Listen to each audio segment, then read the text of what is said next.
মানসিক চাপ এটা একটা মানে এমন একটা বিষয় যেটা আপনার দুইভাবেই কাজ করবে, কিন্তু অতিরিক্ত চাপ অবশ্যই সেটা ক্ষতিকর। মোটিভেশন মানে শুধুমাত্র একটা কথা না যে তুমি কালকে থেকে অনেক ভালো রেজাল্ট করবে, অনেক ভালো কাজ করবে, আমি বললাম আর হয়ে গেল, বিষয়টা তা না।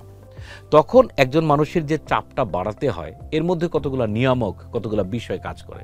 মানসিক চাপটাকে যদি আমরা ওইভাবে বুঝি যে একজন মানুষ যে পরিমাণের কাজ করার ক্ষমতা রাখে বা যেভাবে কাজ করার ক্ষমতা রাখে তার মধ্যে যদি থাকা যায়, অথবা চাপ বাড়ানোর কৌশল যদি সে জানে যে আমি কি পরিমাণের চাপ নিতে পারি, তখন কিন্তু সেই চাপটাকে আর চাপ মনে হয় না। চাপ বাড়ানোর কৌশল কিন্তু অত্যন্ত কঠিন একটা বিষয়, আবার অনেক সহজ একটা বিষয়। আমি জাস্ট একটা ছোট্ট উদাহরণ দিচ্ছি।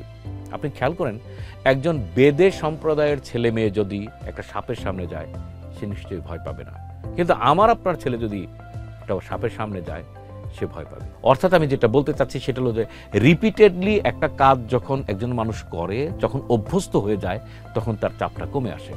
যখন সে অনভ্যস্ত হয় তখনই কিন্তু তার মধ্যে চাপটা বেশি থাকে। তার জন্য পড়াশোনা করা যেমন বারবার করলে চাপটা কমে আসে, নতুন কোনো একটা কাজ করতে গেলে চাপে পড়ে। তার জন্য যত বেশি কাজটা আপনি বারবার করবেন তাতে আপনি তত বেশি তাড়াতাড়ি অভ্যস্ত হয়ে যাবেন।